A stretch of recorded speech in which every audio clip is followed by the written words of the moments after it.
right, I believe we're live. Mr. Mario, how you doing? I'm doing good, brother. How you doing, David? I'm good. Everybody, welcome to the Ultimate Life Podcast again. Our guest right now is Mario Arroyo. Mario Arroyo Jr. or Mario Arroyo? You can throw the junior in there if you want, but I mean, yeah, either way it works. First and foremost, man, it's a pleasure to be on here with you. Pleasure to be on the podcast. I really do appreciate it. I know it's something you kind of just started. So to me, it's a great honor being one of the first guys that comes on here, man. So thanks for having me. I appreciate it, man. I appreciate it. No, thank you. I know we met, I feel like a year ago now, and I've been following your stuff on Instagram.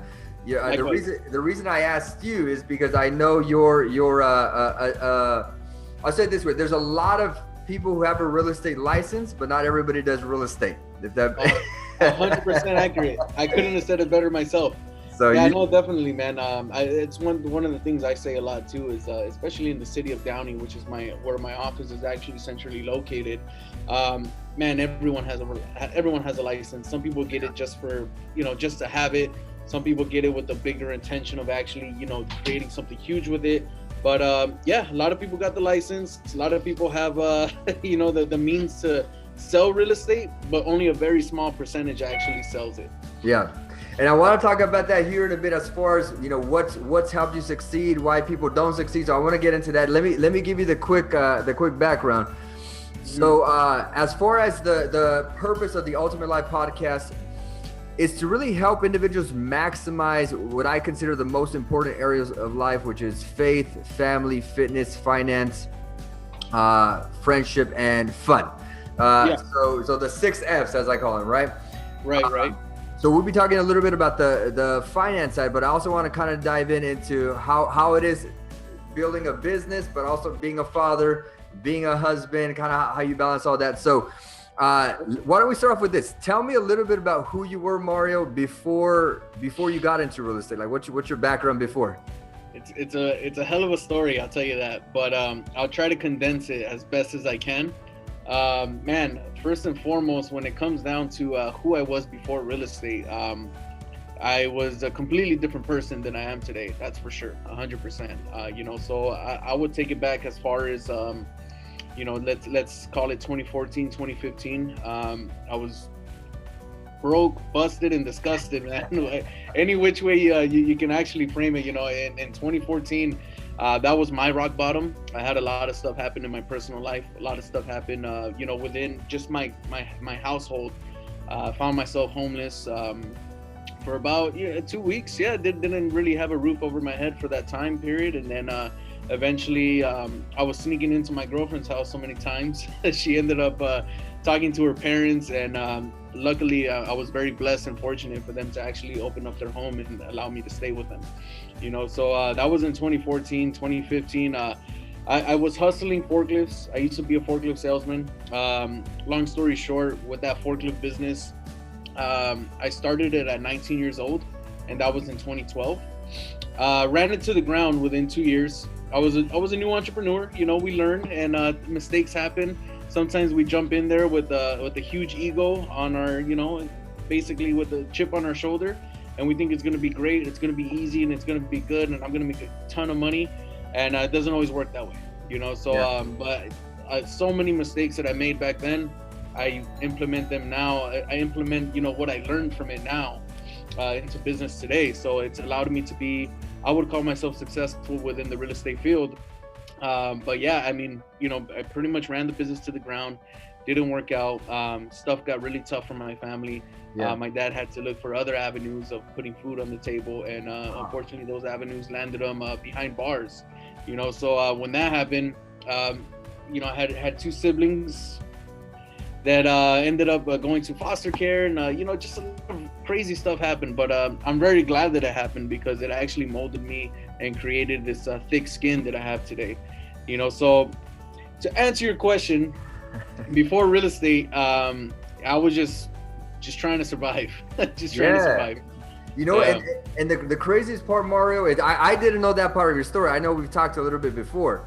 Yeah, we did. Like dad, things like that, but I didn't know that part. Let me ask you this. Most people don't go into business because of fear of failure. And if they do go into business and they fail once, they don't continue. Like what was the motivator for you to go be an entrepreneur, continue being an entrepreneur versus going and getting the 9 to 5? You know what, man? It was I fell in love with entrepreneurship, I would say in around 10th, 11th grade of high school. Around, going into high school, I had no idea what I wanted to do with my life. I don't think anyone really does, to be honest.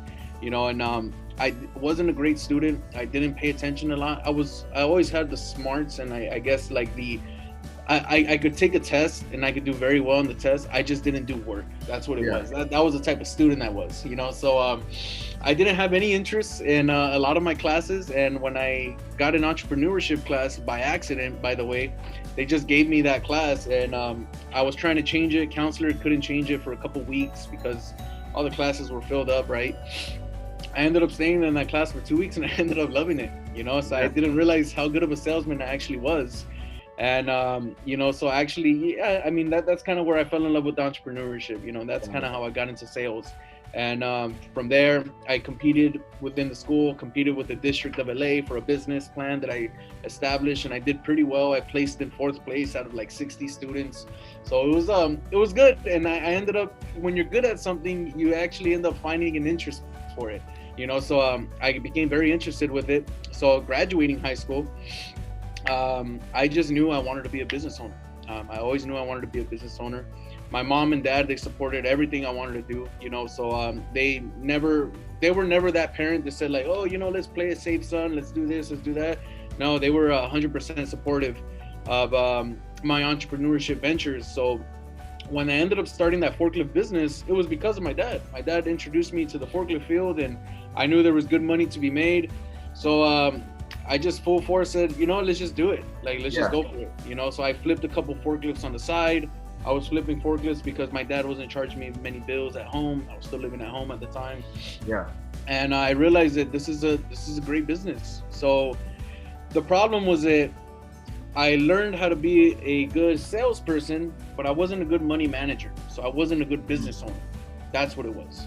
So 19-year-old, you start the business. 20 years old, I'm buying a Mercedes-Benz. I still have that Mercedes-Benz to this day. Yeah. So that's honestly, that's what actually hurt my business, was the expenses. I was treating all my friends out, to eat. I was taking my friends everywhere to go. Let's go here, let's go there. So I was just letting go of money like I had a food machine at home. I think it's so important for new entrepreneurs to really build a savings. Like everybody says, have an emergency fund, but even 10 times more for entrepreneurs, you have to have it, because there's going to be COVID-19 put a lot of people out of business. It did. It sure did. And we're talking about giants, man. Yeah. I mean, these are people that we thought would never go down, and these people went down. That goes to show how even big businesses are sometimes on that check to check system. So it was crazy, man. But COVID taught us a lot. Yeah. Quibi, I heard today, over $1 billion raised in 6 months out of business. It's kind of crazy. But so let me ask you this. So you go from forklifts to real estate. Why real estate? Like, who introduced you? How did that happen? And I know there's a process to get into it. So talk to me a little bit about why real estate and what the process was.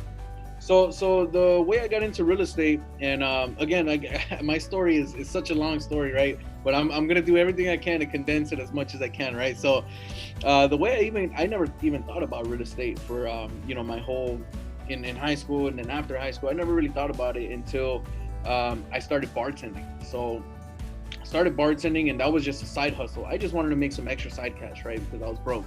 I was working odd jobs in warehouses and stuff like that. I was typically a forklift operator, or I was training people how to drive a forklift because I knew everything about a forklift. Yeah.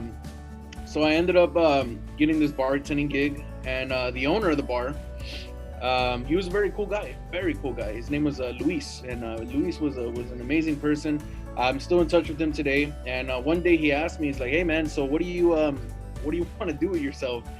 And I was like, I don't know. I mean, I kind of like this bar stuff. I like the fact that you open your own bar. It looks like you make pretty good money, and I think I want to do that. So he told me that was a stupid idea in the nicest way possible. He said it was a stupid idea, and I was kind of scratching my head, and I was wondering why he even said that. And he told me that in order to build a bar, you need somewhat of a foundation first. And You know, so he told me what his foundation was. I asked him, and this guy owned a bunch of rentals. He was a real estate investor. This guy flipped properties. He owned a lot of rentals, and you know, he basically said like his rentals paid for his his bar business, right? So he was like, the bar business is just fun, you know. So he gave me a book, and maybe you read this book. And this book changed my whole perspective, not just on finance, but like on life. And that book is called Rich Dad Poor Dad. Yep. So have you read it? That was the first book I read. My aunt gave it to me. She's a real estate agent, and she's the one who opened up my eyes. So yes. Amazing book, right? You know, so it teaches you about the cash flow quadrant, you know, the employee side, and then to the business side, becoming a business owner, and then duplicating yourself, and then having people, you know, just kind of work under you, and then making that just establishing a business, you know, something that's going to pay you while you sleep. Yeah. So that really opened up my eyes, and it made me realize that I've been in the rat race, and then my parents are in the rat race, and so many of my friends and family, everyone's in the rat race. And the first thing I needed to do was get out of the rat race any which way possible. So that book really changed my whole perspective on a lot of things. After I read that book, I wanted to become a real estate investor. The problem was that I had busted credit. My credit was very bad because of the business, right? Yeah. Didn't have a lot of money. You know, I didn't have a good credibility because when I ran the business to the ground, I pretty much just stained my whole business when it comes down to that field, right? So I did a lot of work in LA with the forklift business, and in the LA area, everyone knows each other. Everyone knows, you know, what's going on with this guy, what's going on with that guy, and everyone talks, right? Yeah.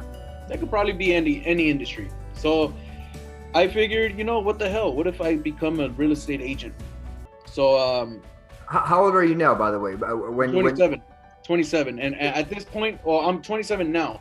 At that point, I was 21. I started bartending at 21. And then at 22, I signed up to get the real estate license. Okay. Yeah. So at 22 years old, I was just bartending, and I didn't have a lot of bills. And so at the time, I just bartended at night, maybe 5 to 6 hours a night. And then I would just study all day for the real estate exam. So typically it takes people, I would say, between 6 to 12 months to get the license. I got it in 3 because I was just hungry, man. I needed that thing like ASAP. So I had no choice. I had to get it as soon as possible. So that's kind of how I got into the field, yeah. So what was, because back then, the 21, 22-year-old version of Mario, no spouse, no kids. No.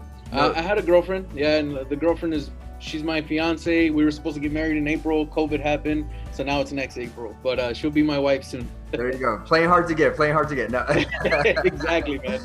Okay. Yeah, but yeah, no kids. No kids was probably very helpful at the time. Yeah. So then let me ask you this, because this I think matters for a lot of people. What was your fuel? Was the fuel money? Was the fuel not feeling like a weak? You know, the fuel was crying in my Mercedes Benz, feeling like it felt like shit, man. Yeah. I felt like a lot of my friends weren't there to help me out. The same friends that I was treating to dinners and lunch and all this other stuff. I was sleeping in the car, and I had family members that lived down the street that never really called to see what was going on, you know, what's happening. And, you know, it's really true, man. When you hit rock bottom, you really find out who your friends are. And, you know, that's why my future wife is one of my best friends, man. She was really the friend that was really there for me in my biggest moment of need, right? But the fuel was just being so fed up with the position I was in. And, you know, just money always being an issue within my immediate family. You know, my dad was a good money maker. He was a terrible money manager. That's where I got it from. You know, we really learned from our parents a lot of stuff, a lot of times. And so what ended up happening was I got tired of eating 99-cent Jack in the Box tacos and the dollar menu, and, you know, having to do all this. I was just tired of the situation. And one day I was sitting in my car, and I said, you know, I never, ever want to be in this position ever again. And, you know, I'm at rock bottom. The only way is up from here. And, you know, once I get out of this mess, I'm never going back. You know, that was something that I told myself with conviction. And I'm proud to say that, yeah, I mean, you know, I I've made it out of the mess, obviously, and you know, I have a bright future ahead of me, and I've had one hell of a roller coaster ride in real estate, but it's been good, man. You know, so the fuel was just being tired of my situation. Unfortunately, that's really what it takes sometimes, is to hit rock bottom for a lot of people, because you can tell someone. A lot of people told me like, hey man, this is gonna happen, that's gonna happen, you know, like start paying attention to this, start paying attention to that. I never listened, but if I did, I would have avoided a big mess, right? But unfortunately, we got to learn it ourselves. Yeah, sometimes you do. Okay, so I'll jump back to the real estate conversation in a bit, but you mentioned something very interesting. So I'm a dad. I have a 2-year-old son. How old is your son, by the way? He's actually 2 as well. He's 2.5. Yeah. My son turned 2 July 23rd. Yours, what month? May 11th. So right around the same. Yeah, same age. Yeah, there you go. My wife, 8.5 months pregnant. Due date is anywhere within the next 2 weeks. So if I run away right now, you know why. Okay, gotcha. There you go. Sounds good. So here's my question for you. Go for it. You saw your dad being a great money maker, not so much a great money manager. Correct. You went through that phase where you're making money, but you're not managing it. Correct. What are some principles you want to teach to your son as he's watching dad build his business, his empire? What are some principles? I would like to teach him kind of what I live by. You know, I have, and I don't say this to brag or boast or anything, but I have enough money to go out and buy the nice car, to buy the nice shoes, the nice clothes, to, you know, do a lot of stuff that I guess people with a typical a little extra money in their pockets, they go out there and buy, right? I don't buy it. I don't even have an interest in that type of stuff, you know, to be honest with you. The car, I do. Eventually, I do want to get the nice car, right? But I just know it's not my time right now.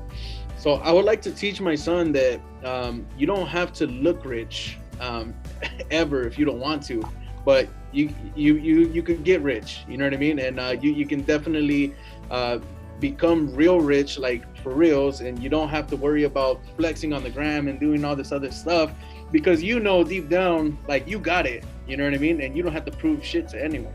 Yeah. That's one of the biggest things I would love to teach my son. And pretty much, I mean, just show him to not be afraid to go on offense, you know, because I save a lot of money. I have to thank my fiance for that, because she taught me a lot about saving money.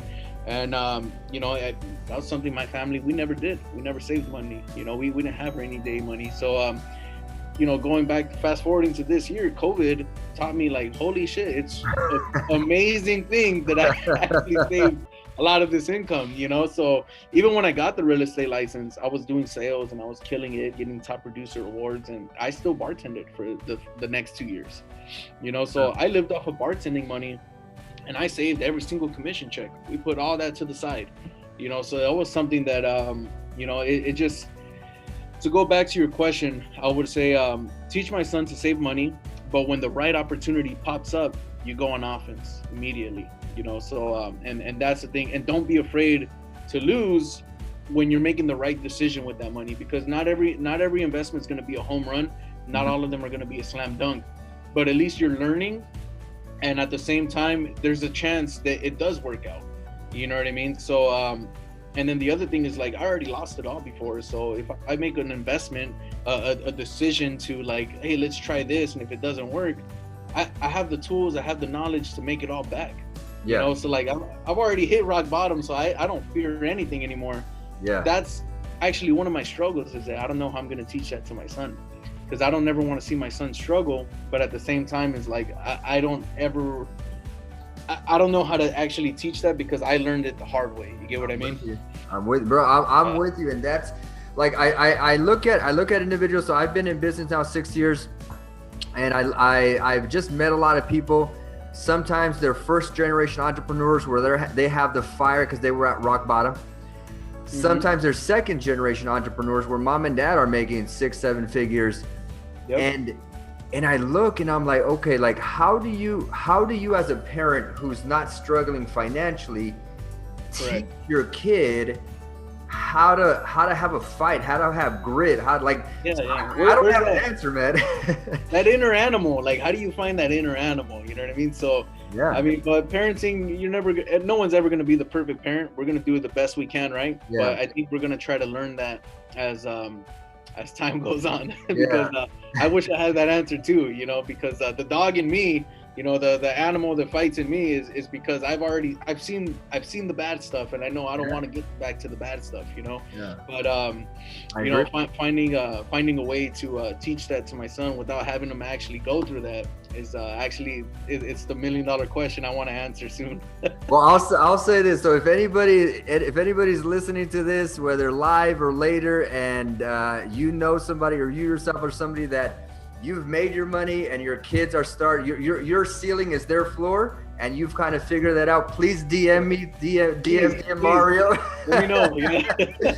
We'll interview you, and you'll go viral. So whoever's watching this. Absolutely, man. So Mario, Yeah. let me ask you this. We got about a couple more minutes left. So Go for it, let me man. ask you this. Real estate, I feel like the more people have a real estate license than they have a driver's license. I'm saying that sarcastically, but it's Right. sex the industry. Yeah, it is. Hey, I want to be an entrepreneur. Let me get my real estate license. I meet so many real estate license, but I don't meet a lot of Marios, like we mentioned earlier, who they've not only made a sale, but they've made it a career, and an abundant career. So Right. what's made you successful, and why do you think, I'm going to say 80-90% of real estate agents are not as successful as you? You know, I mean, this probably isn't the biggest thing, but this is definitely one of them, is being genuine. When people know you're genuine, and when they know you're not being genuine, they can see right through it, you know, so they know. So, I mean, the biggest thing is just being real with people, giving them the real answer, not painting this fairy tale picture of let's turn this dream into an address type of stuff. Is like, no, buying a house is actually, it could be challenging, especially in today's market. And that's where it's like, my value is like, I'm going to help you get through the challenges, but you're going to see the challenges is that they're going to happen. We're in this together. We're working as a team. A lot of realtors want to paint the magic fairy tale, you know, this is going to be the best thing you've ever done in your life. And given it is, it's going to be a better investment than, you know, putting your money to rent or whatever. Sure, that could be debatable. Let's talk, right? But at the end of the day, it's just letting them know that, like, hey, I've done this is my experience. I've been a business owner before. You know, I'm very resourceful, and sometimes that's the other thing, is just being honest and upfront, and just letting people know that I'm not the know-it-all guy, but I'm resourceful. That I got the resources in order to make sure to help you. But I would say the biggest thing that has made me successful in real estate has been letting everyone know that this is what I do. I am the professional. Is that I'm not the guy that does it on the weekends. It's like, no, I'm serious about this business. This is my livelihood. This is how I put food on the table. This is how I pay my bills. This is how I keep my son with the roof over his head. Is that this is what I do. This is not a side gig. This is not a you know, let me try this out type of thing. I know I'm committed. I'm 100% in, and I'm not coming out. You know, so and people see that too. I don't know. You follow my Instagram. Yeah. You can attest to I'm as original as they come. Is that Yeah. I don't fake the funk. I don't you know, I am who I am. If people like it, that's great. If they don't like it, that's also great. You know, but I don't change my energy for anything. You know, so I think that too. You know, just people seeing the energy, people seeing that I take it very seriously. Yeah. And going back to what you were saying earlier, being genuine, right? It absolutely matters. Okay, so then let me ask you this. Let's say today I get my real estate license. I go through the 6 to 12 months. How much money am I dropping just to get an idea to be able to get my license approximately? You'll drop around $1,500. Okay. Yeah, so like let's say the training course and all that stuff, and that's gonna be maybe around 600, right? Taking the exam and doing all that, going through, buying the books and all that stuff. It'll be around $600. But then to actually become a realtor, once you pass the exam, you need to be a part of an association. So a realtor association to actually call yourself a realtor. And then once you do that, that's around $800 to $900. Okay. So roughly we're looking like at 1,500. Okay. So for me, that was a very low cost way of starting a business. That was another thing that drew me to real estate. Okay. So then let's say I get my real estate license, I drop the $1,500, I get associated with a brokerage firm. Mm-hmm. What do I do to become successful? Do I tell all my friends and family? Do I post on Facebook? Do I put an ad? Like what's the advice you would give the brand newest real estate agent to get off on the right foot? It's not going to be a traditional answer, I would say, but it would be make the commitment. Is it commit to it? Take it seriously. Take it very seriously. Make the commitment, and if you're really going to do this, then actually do it. You know, so you know, don't be 1 foot in and 1 foot out. Like, do it. You know what I mean? Just go for it. That would be my first biggest piece of advice. Is like make the commitment. Okay. The second one would be friends and family, is because you're in a business where our SOI feeds us a lot of business, right, in our industry. For me, that was the same thing. My first transaction happened to be my cousin, so I ended up, he was still kind of on the fence. He knew it was my first transaction, but letting him know that I was resourceful. I got a mentor. I had a bunch of stuff, that assured him that his transaction was going to be in the right hands. He helped me with a good amount of experience with that first deal, so luckily it went very smooth. We closed, he bought a house, and, he still lives in that house today. Now he's thinking about, buying another one. So it's been good, but SOI, man, is that what I did is I mailed about 60 letters to people that are in my sphere of influence. Okay. So these are people that know me, they like me, and they trust me. Right. So I emailed a letter that basically said, hey guys, I'm in the real estate field. I'm going full time with this.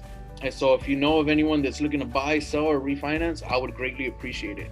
And that fed me quite a bit of business. So my first year in the industry, I actually did 15 transactions when the average realtor does around 3 to 4, and that's just the average realtor. That has nothing to do with experience. So I easily surpassed it, and I still kick myself in the behind because I think I set the bar too low that first year. But but nevertheless, it was a good first year. Rookie of the month, rookie of the year at my company at the time, and it was pretty good. So I enjoyed it, and SOI is what really the light bulb went off in my head that, hey, dude, I'm gonna cultivate this, and I'm gonna build a huge database, and this is how I want to build my business around. I want to build my business around my network. Yeah, and that's so powerful for me to hear, because again, I think a lot of times when people get started, some people have, I'll say it this way, some people have this get rich quick type of expectation, but it requires the commitment that you're talking about, right? So absolutely the process. So then let me ask you this. I'm looking here at my notes. I had one question for you right now that okay, here was the question for you. Okay. So Mario gets started in real estate. Mario does well his first year. He's fully committed. So you're a success story. There's a lot of people out there who are scared of commission. Now, the audience for this podcast. Okay, you see where I'm going. Yeah, amazing question. So the audience for this podcast is not the self-made millionaire, is not the entrepreneur, is not the individual who's already in it. It's the individual who, for example, I was 20. I'll say me right now. I'm 31, about to turn 32. I have a wife, couple kids. I want to provide a better life for my family. Let's say my 9 to 5 doesn't let me get it, but I'm scared of commission. What do you tell me? What do you say? Well, the only reason I think people are really scared of commission is because they don't have the confidence in them to have the skills set in order to go out there and convert. I think that would be the thing, is that master your craft.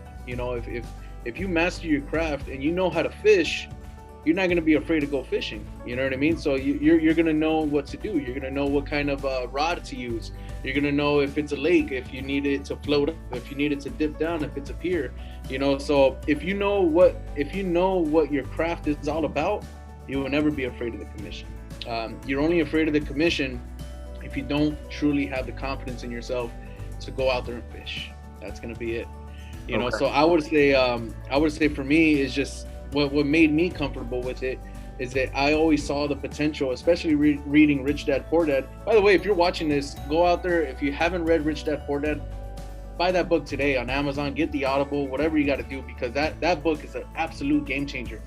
But reading Rich Dad Poor Dad, it made me realize that going out there and getting a job or working at a firm or something like that for an hourly pay or something guaranteed at the end of the week, that was actually it's first of all, I just said guaranteed at the end of the week. First of all, if you're not an entrepreneur, nothing is guaranteed. You're at the mercy of the company that you work for. So for me, I could wake up every day and I know that my life is in my hands. It's not in anyone else's hands. It's that I'm in control. I'm in the driver's seat. So if you go out there and you're thinking about getting a job, you're always going to have that ceiling. You're always going to have that cap. So you're never ever going to out earn the person that you work for. First of all, unless it's a commission job. And a commission job, you can out earn even your broker that you work for. You can grow way bigger than whoever you started with. If you're working an hourly wage job, you will never outgrow. So you're always going to be capped. Second of all, I never heard of a millionaire that works, by the hourly basis. So if you're looking to get to that level, right, and maybe you don't want to get to that level, maybe you're okay with 200K, 300K a year, right? But if you're looking to get to that level, you definitely got to step into the commission zone. Yeah. And there's just a lot more opportunity, man. A lot more opportunity. I could sell 100 houses a year. I could sell 1,000 houses a year. No one's going to tell me otherwise, So that's kind of, to answer your question, I would say if you're afraid of the commission, master your skill set. I love it.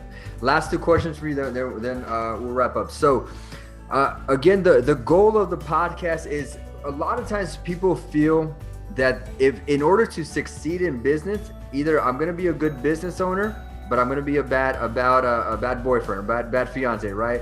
Or I'm going to be a good business owner, but I'm going to be a bad father because I'm going to spend all my time. How do you balance being in a relationship, being a father, running a successful business? How do you balance it all? Well, I would say, first of all, I'm not the perfect of either or, right? We can always improve. So I'm not the perfect husband, father. I'm not the perfect business owner. And that's actually one of the struggles, to keep it very transparent with you, allow myself to be vulnerable for a second. That's actually one of my struggles in this field, is that I'm still learning it, and we've had some ups and downs because of it, because this is, when you're an entrepreneur, it's going to require a lot of time from you. So remember, we're getting into a business. We want to own a business to work 80 hours a week for ourselves instead of working 40 hours a week elsewhere. Yep. So the first thing I would say is that make sure that your significant other understands that.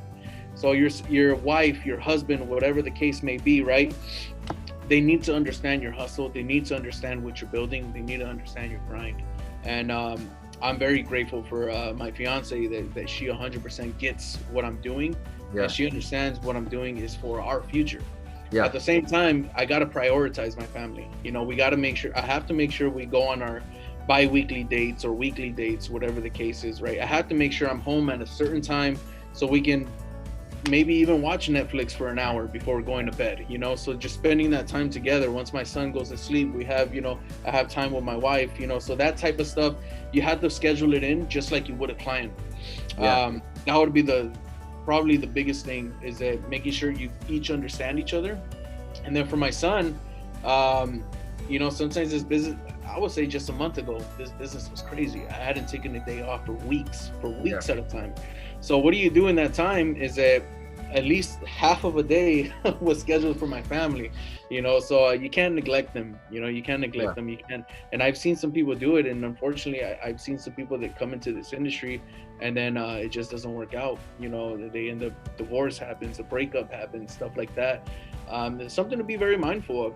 And I think a lot of people overlook it when they become an entrepreneur and they already have someone, that's a significant other. So I would say just prioritize it just like you would anyone else in business, and making sure that you have time set aside and you abide by it. Don't answer your phone after a certain time. Don't take an appointment on a certain day, and just making sure that, hey, that's just as important, because if you lose your family, what are you doing entrepreneurship for? Right. You're doing it for them, for them as a whole. Once my son was born, everything became about my son. So it's not even about me anymore. So if I were to do something that comes in the way of that, I'm spinning my wheels, man. And I love your answer, Mauro, because the reason I asked the question is because I know it's a struggle. I'm right there with you in that. Okay, hey, I stayed to the office last night till 11. Okay, this morning I'm gonna stay at the house a little bit longer to get some time in with my son. Like, it's a dance. It's a dance. You're having to figure it out. It is, man. A struggle, but I love your answer, man. Lots of gold in what you just said. So my last question for you, and then we'll wrap up here. Go for it. So when you hear the ultimate life, right? Mario Arroyo Jr. living the ultimate life.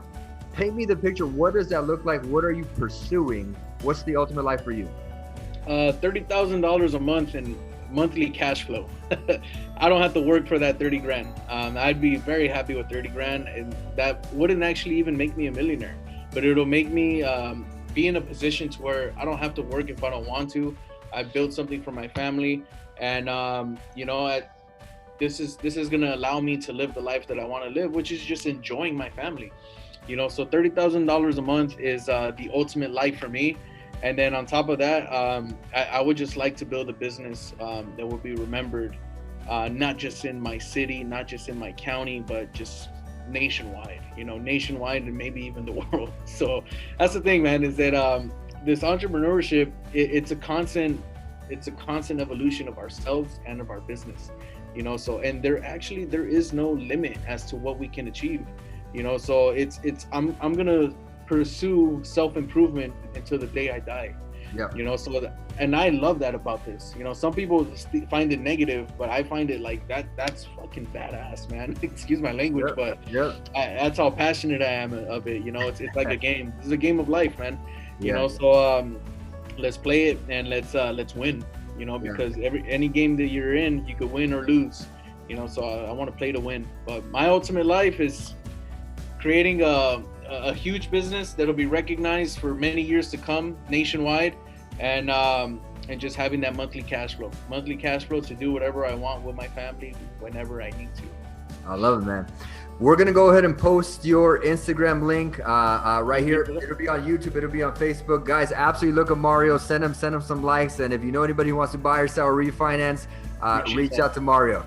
Cool. Appreciate that, brother. Hey, pleasure being on once again. Thank you for everything, and let's kill it, man. It's the end of the year, the beginning of next year, so let's make it happen. I'm on that grind with you, man. All right, man. We'll talk to you soon. I appreciate your time. Sounds good, brother. Thank you.